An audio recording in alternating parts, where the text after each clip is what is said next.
Good morning, students. How are you all? I hope that all you are fine and enjoying the classes. Today we are going to discuss about the question and answer of "We are not afraid to die if we all are together." So this is a really very heroic story, and this is the first voyage and the description of voyage. A family voyage is there. So two children and husband, wife, and their two children, they go for voyage, and this is really heroic. So the question and answer starts, and we will try to understand them. Understanding the text. इस segment में list the step taken by the captain to protect the ship when rough weather began. So the answer is, in order to protect the ship from rough weather, the captain decided to slow it down. So he dropped the storm jib and laced a heavy mooring rope in a loop across the stern. Then the double fastened everything and went through their life raft drill, attached lifelines and donned oil skin and life jackets. तो इसका मतलब था कि बचाने के लिए उन्होंने ship को स्लो डाउन कर दिया, और स्लो डाउन करने के लिए उन्होंने अपने तरीके अपनाए। स्टॉर्म जिप खोली और सब तरफ से एंकर डाल दिए और स्पीड धीमे कर दी। साथ ही साथ बाहर से आने वाले पानी से बचाने के लिए डंड ऑयल स्किन लगा डाली, और अपनी लाइफ ड्राफ्ट स्किल थी या लाइफ राफ्ट ड्रिल थी, उसको चालू कर दिया ताकि जान जोखिम में ना जा पाए। दूसरा जो है step, to check the flooding of the water in the ship, कि जो फ्लडिंग का वाटर शिप में आ रहा था उसको रोकने के लिए क्या स्टेप्स लिए गए। To check the flooding of water in the ship, the captain made some repairs and stretched waterproof oilskin. कुछ रिपेयर किए और वाटरप्रूफ स्किन जो उनके पास थी उनको फैला दिया।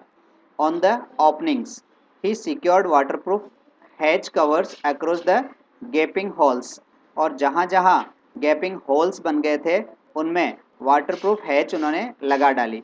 विच diverted the water to the side, और जो पानी का बहाव था वो एक साइड में हो गया।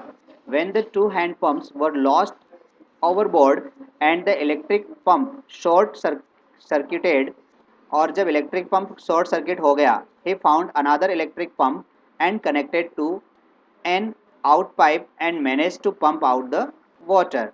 तो उन्होंने नया इलेक्ट्रिक पंप ढूंढा और इलेक्ट्रिक पंप को वहां लगाया और पानी को बाहर निकालने को पूरी पूरी कोशिश करी। Let's move to the next question. Understanding the text segment में describe the mental condition of the voyagers on 4 and 5 January. So the voyagers थे, पूरा परिवार ही था, उनमें दो बच्चे थे, हस्बैंड वाइफ और दो और नाविक इसमें साथ में थे।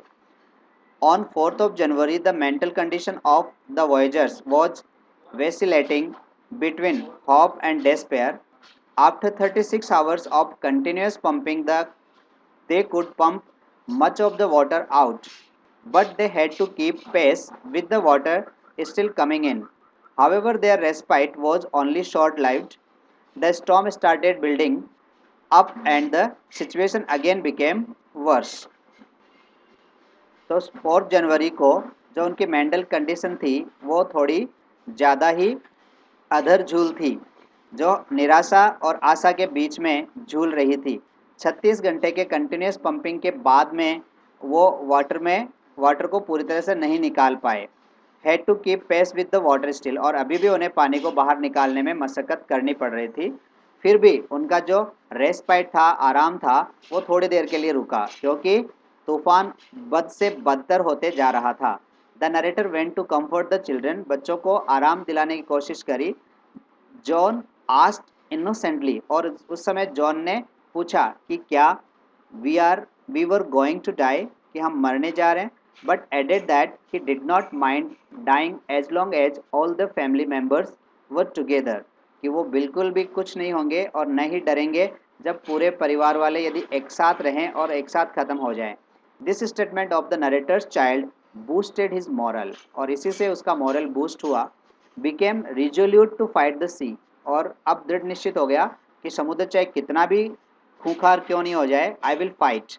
Those were critical moments for all of them, और यही वो क्रिटिकल मोमेंट्स थे सब आदमियों के लिए. Mary and the narrator sat together, Mary and narrator sat together holding each others hand, एक दूसरे के हाथ पकड़े हुए. They were scared and felt that their end was very near, and just they were thinking to die now because there is no way. The typhoon was becoming worse and the situation of boat was not good. Third question. Describe the shift in the narration of the events as indicated in the three sections of the text. Give a subtitle to each section. So there are three sections. The text has been divided into three sections, and the subtitles of first section is Disaster Strikes. This part describes the narrator's desire to go sailing around the world. इस समय वो चाहते थे कि पूरे दुनिया की एक सेल करी जाए. Preparation they made and they start of their journey, और तैयारियां करी और उन्होंने यात्रा भी शुरू कर दी. द कमिंग स्टॉर्म, आने वाले तूफान के लिए पूर्णतः तैयार थे. The family celebrate a wonderful Christmas, और क्रिसमस डे उन्होंने सेलिब्रेट किया. However by the new year the C became rough, पर नया साल आ रहा था वैसे वैसे समुद्र भी रफ होते जा रहा था. The next evening an enormous wave wrecked the ship, और एक खतरनाक सी लहर आई, उसने पूरे जहाज को रैक कर दिया, नष्ट कर दिया. And इंजर्स the narrator and his family members, और फैमिली मेंबर्स इंजर हो गए. This is the first situation and first scene of the chapter, that is called disaster strikes. The next section, survival attempts and searching for land. तो survive, जीवित रहने के लिए attempts किए गए और लैंड की तलाश की गई. That is really very hard task to find out a pinpoint island into a vast sea, but this is the situation and they coped it with confidence. This section describes the frantic efforts to save the boat from flooding and the display of heroism by all in the face of disaster. Near the end of this session, the efforts of the narrator to navigate to some nearby islands for safety is mentioned, which the narrator terms as pinpricks in the vast ocean. तो यहाँ जो situation हो रही है, the section describe the frantic efforts, कि पागलों की तरह किए गए जो प्रयास थे उनके बारे में, वो भी बोट को पूरे बाढ़ से बचाने के लिए, भरने से बचाने के लिए. ये हेरोइज्म की एक कहानी दर्शाती है in the face of disaster, कि इतनी मुसीबत होते हुए भी. Near the end of the section, when the section ends, the efforts of the narrator to navigate to some nearby island, कि जब एक पास में आइलैंड को ढूंढना था, फॉर सेफ्टी इज मैंसन्ड, इसको इस तरह से मेंशन किया गया, which the narrator terms as pinpricks in the vast ocean, कि इतने महान समुद्र में एक सुई की नोक तलाश करना जैसा था. And the last section, triumph of the spirit. This part describes triumph of the spirit, कि आत्मा की विजय हुई, या फिर उन्होंने जो जोश दिखाया उसकी जीत हुई. This part describe the triumph of the spirit and seamanship of the narrator as they reach an island safely. Fittingly, the narrator is given the title of the best daddy and the best captain by his son. So this is the third part, when they overcome all the obstacles and reach to the target fittingly and safely, and that's why he got the award of best daddy and best captain by his son. So these are the three sections. Read and write it carefully and try to write neat and cleanly. In talking about the section, discuss the following questions with your partner. So this is the portion to discuss and try to improve your vocab power and your spoken skill also, because you are learning this chapter. This is the target to make you communicate with your fellows, your classmates, your teacher, and you can put question and you can reply the queries asked by the teacher. So you have to read it carefully and try to reply in a good manner. If you are able to reply, then that is better. So the first question is here: What difference did you notice between the reaction of the adults and the children when faced with danger? It is really a very simple thing. There must be a difference between the age and experience and the tolerance power also. So let's see what happens.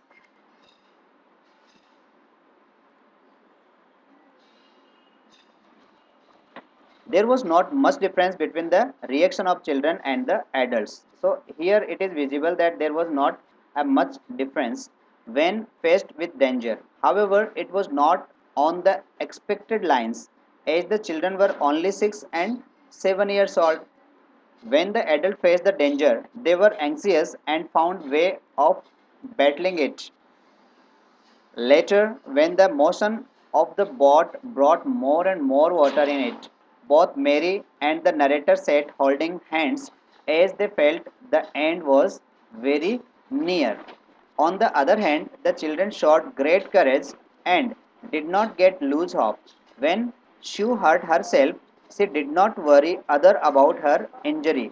When the narrator went in to comfort them, John said that they weren't afraid to die if they could all be together.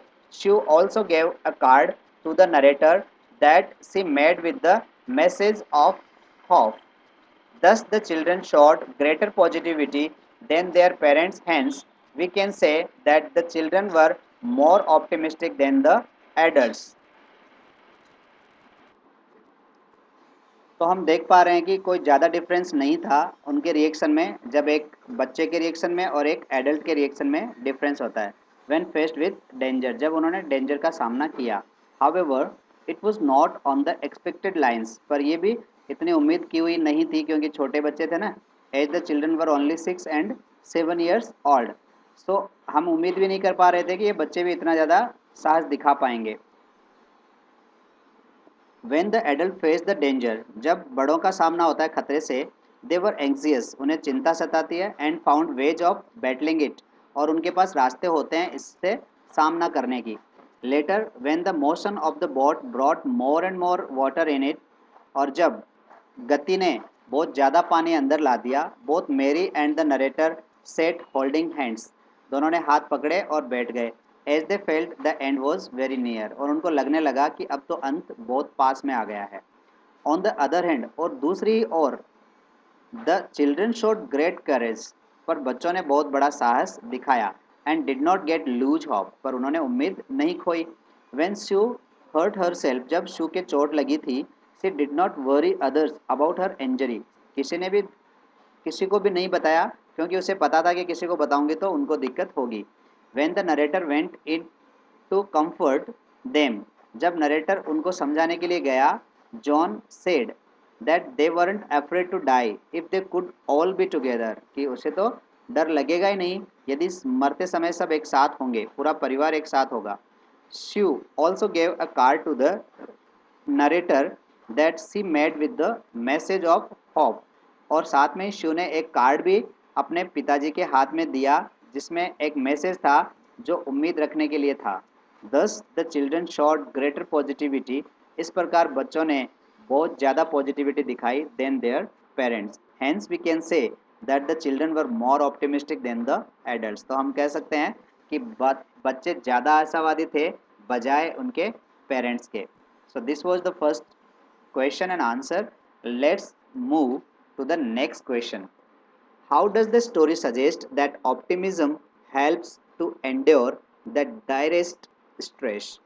तो किस तरीके से ये कहानी हमें बताती है कि आशावादी होना ज़्यादा ज़रूरी है क्योंकि यही हमारी मुसीबत भरी परिस्थितियों में सहायता करती है आंसर देखते हैं the voyagers did not even once lose their hope और शो एनी वीकनेस किसी भी वॉयजर ने ऐसा नहीं दिखाया when the waves were high जब लहरें ऊंची थी the hopeful crew slowed the ship down fasten everything with a mooring rope and went through the life raft skill और ड्रिल तो लाइफ राफ्ट ड्रिल जो थी वो उन्हें बचाने के लिए थी और उन्होंने उम्मीद बिल्कुल नहीं खोई when the storm struck their ship जब तूफान टकराया उनके जहाज से the captain was almost killed and the ship was nearly a wreck captain मर गया था करीब मर ही गया था और जहाज बुरी तरह से कबाड़ा बन चुकी थी. However, he held on to the wheel. फिर भी वो व्हील को पकड़े रहा. Water was getting into the ship. पानी अंदर घुस रहा था. But Larry and Herb kept pumping like madmen. और बिल्कुल मेहनत करते हुए उन्होंने पंप करते हुए पानी को बाहर निकाला. This shows that they were not willing to give into danger and were ready to fight it. तो यही सिचुएशन ये बताती है कि वो खतरे में कभी भी उम्मीद नहीं छोड़ने वाले थे and they were ready to fight, तैयार थे लड़ने के लिए. दे डिडंट लूज होप, उन्होंने कभी भी आस नहीं छोड़ी. Even the little girl was so brave that she didn't inform her parents about her injuries. बच्ची भी इतनी अच्छी थी कि उसने इंजरी के बारे में अपने पेरेंट्स को भी नहीं बताया. The little boy and oops sorry the little boy an epitome of courage, जो कि एक जीती जागती मूर्ति थी साहस की. Said that he was not afraid of dying, और ये कहा कि वो मरने से नहीं डरता. All this gave the captain a new hope and will to fight, और इसी सब चीज़ों ने कैप्टन को एक नई उम्मीद दी. The narrator checked and calculated that their only chance of survival was a 65 kilometers wide island in 150,000 square kilometres of ocean, कि एक छोटा सा 65 किलोमीटर का जो आइलैंड था, एक द्वीप था, वो इस पूरे समुद्र में उनके लिए एक आशा की किरण था. Still they set sail towards it, फिर भी ढूंढना मुश्किल होते हुए भी उन्होंने उनकी तरफ यात्रा करी. They were optimistic about finding the small island in the vast ocean, और वो आशावादी थे कि इस महान समुद्र में भी वो आइलैंड मिल जाएगा. Finally they set foot on land and survived, और फिर उन्होंने कदम रखे आइलैंड पे और बच निकले. देयर ऑप्टिमिज्म पेड ऑफ, आशा ने उन्हें बिल्कुल कीमत चुकाई, मतलब आशा की कीमत मिली. All this shows that optimism was the key to their survival. So इसी से पता लग जाता है कि आशावादी होना ही उनके बचने की सबसे बड़ी कुंजी थी. It help them endure the direst stress, और यही उनकी सहायता कर रहा था इस खतरनाक स्ट्रेस को सहने में. So this is how we can answer. So you can sort it out also, and you have to write in your own words. So try to write it thrice and 4 times. You will be able to answer all the questions. No need to cram. इनको रट्टा नहीं मारना है. Try and understand. You have gone through the situation. पूरा chapter आपने पढ़ा है, तो आप इसका आंसर भी दे पाएंगे. Third question. What lesson do we learn from such hazardous experiences when we are face to face with death? तो हमें क्या पाठ या क्या सबक सीखने को मिलता है ऐसी खतरनाक परिस्थितियों में जब मौत का आमना सामना होता है या मौत हमारे सामने होती है. Such experiences teach us that courage, perseverance, and tolerance can achieve what seem to be insurmountable odds. कि हम यदि साहस, हिम्मत रखते हैं और सहने की कैपेसिटी रखते हैं, तो जो ऐसी परिस्थितियां जो हम जीत नहीं सकते, ऐसी विचित्र परिस्थितियों में भी हम अचीव कर पाते हैं जो हम सोचते हैं. They teach us how to react in the most difficult situation, और ये डेंजरस और हजार्डियस सिचुएशन ही हमें बताती है कि किस तरीके से हमें डिफ़िकल्ट सिचुएशन में ज़िंदा रहना होता है. They make us learn to never lose hope, और यही हमें सिखाती है कि उम्मीद कभी नहीं खोनी चाहिए. And find reasons to stay positive, और हमें हमेशा ही तलाश करने चाहिए तरीके पॉजिटिव एंड ऑप्टिमिस्टिक रहने के. इन द फेस ऑफ एडवर्सिटी, जब भी मुसीबतें आएँ तो पॉजिटिविटी और ऑप्टिमिस्टिक ही एक ऐसी चीज़ है जो हमें एडवर्सिटी में ज़िंदा रख सकती है. We learn to try our best to stay calm and compose, बहुत कोशिश करनी चाहिए काम एंड कंपोज रहने की. We also understand the importance of unity and team work and how to utilise our common sense, skill and efforts to avoid any catastrophe, कि कितने भी मुसीबत भरा समय क्यों नहीं आ जाए, उससे बच निकलने के लिए हमें प्रयास करते रहना चाहिए, अपने स्किल्स को काम में लेना चाहिए. एंड कॉमन सेंस जो होता है वो भी बहुत काम की चीज़ होती है, ऐसी सिचुएशन में हमें सीखने को मिलता है. Further we learn to be very careful and cautious in our actions when facing such hazardous experience. तो आप हम इनसे बहुत सारे सबक ले सकते हैं. Fourth question, why do you think people undertake such adventurous expeditions in spite of the risk involved?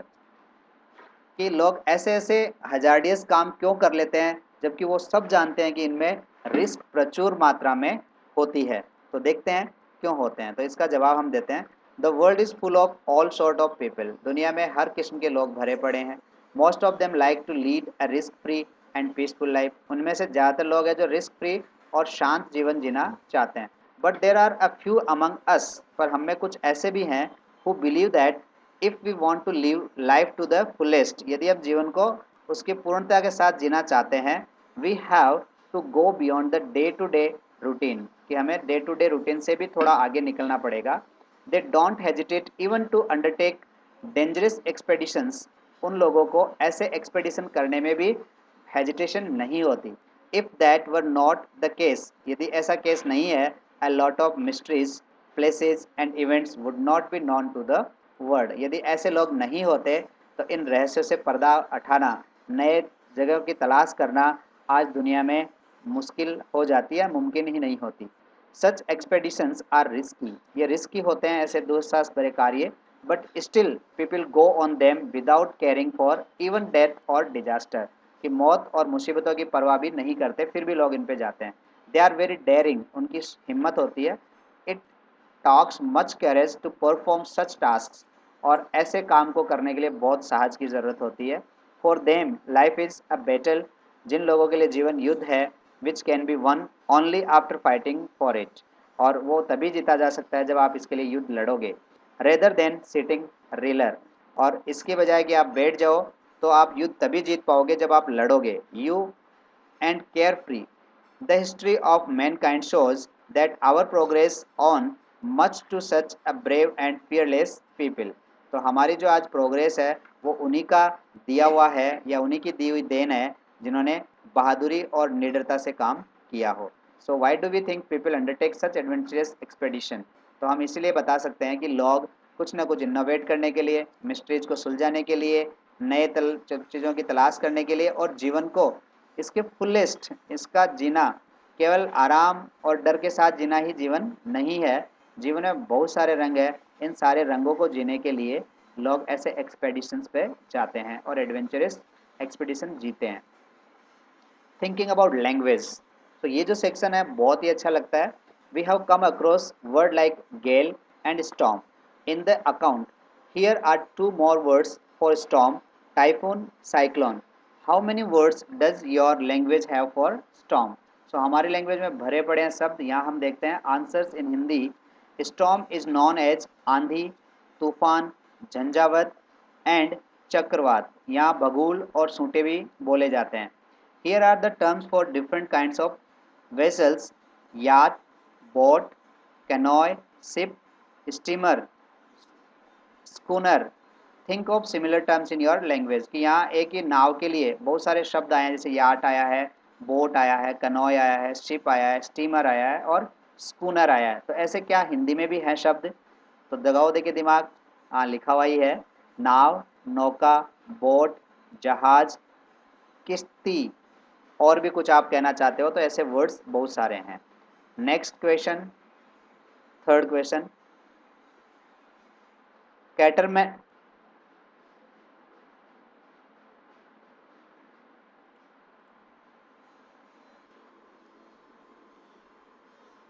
Catamaran is a kind of boat.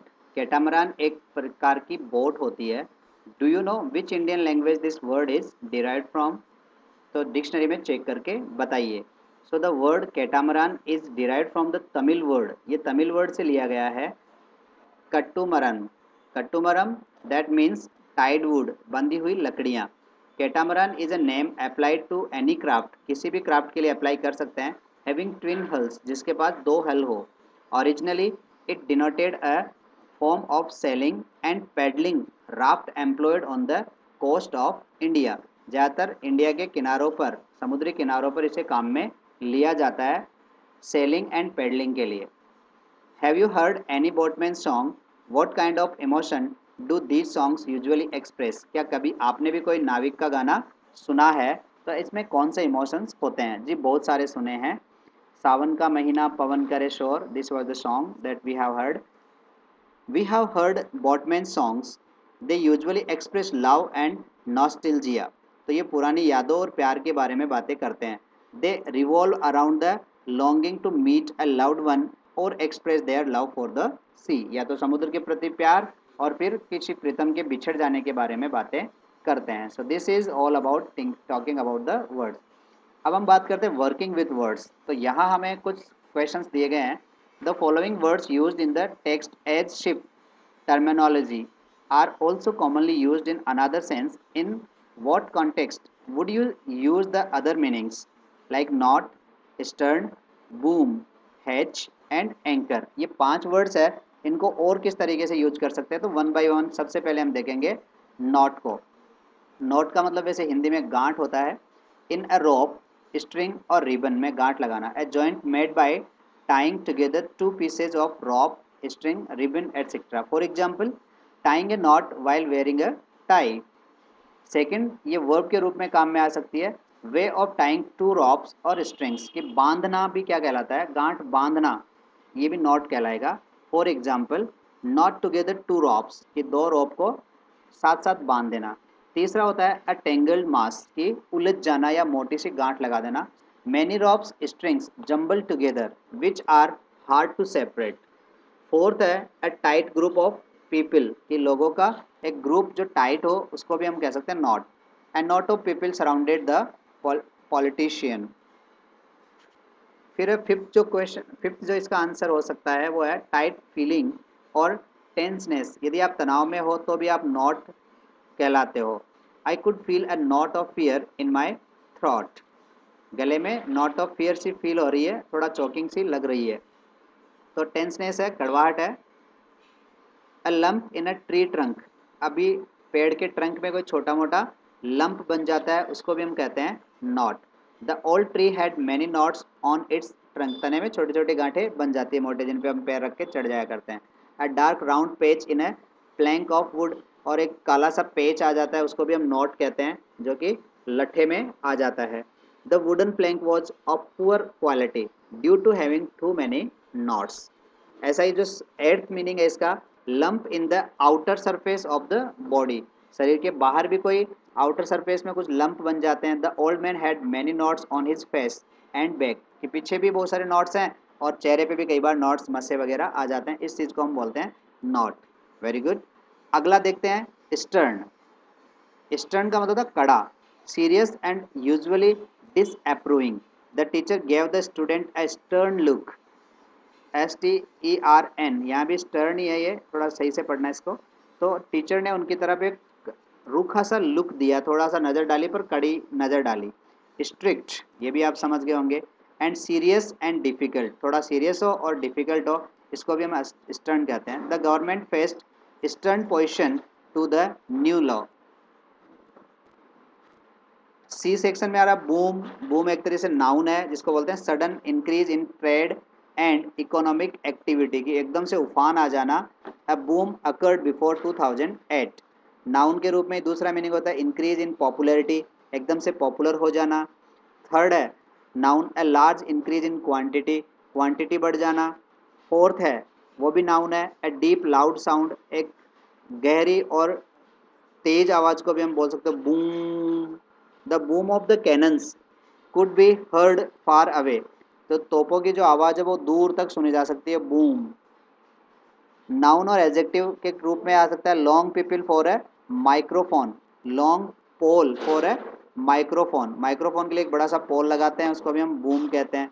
The microphone fixed on a long पोल।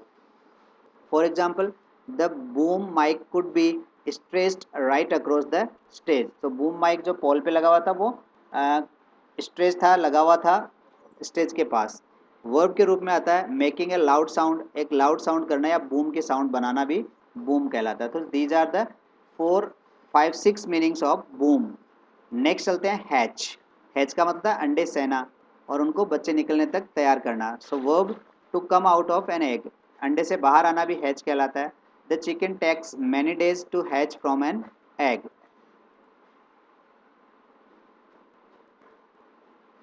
इसी तरीके से वर्ब है to create a plan, plan बनाना भी क्या कहलाएगा, hatch होगा। Noun है opening in a wall between two rooms, दो कमरों के बीच में कोई खुलने वाला भाग होता है, उसको भी हम हैच कहते हैं। The kitchen had a surviving hatch to the dining room.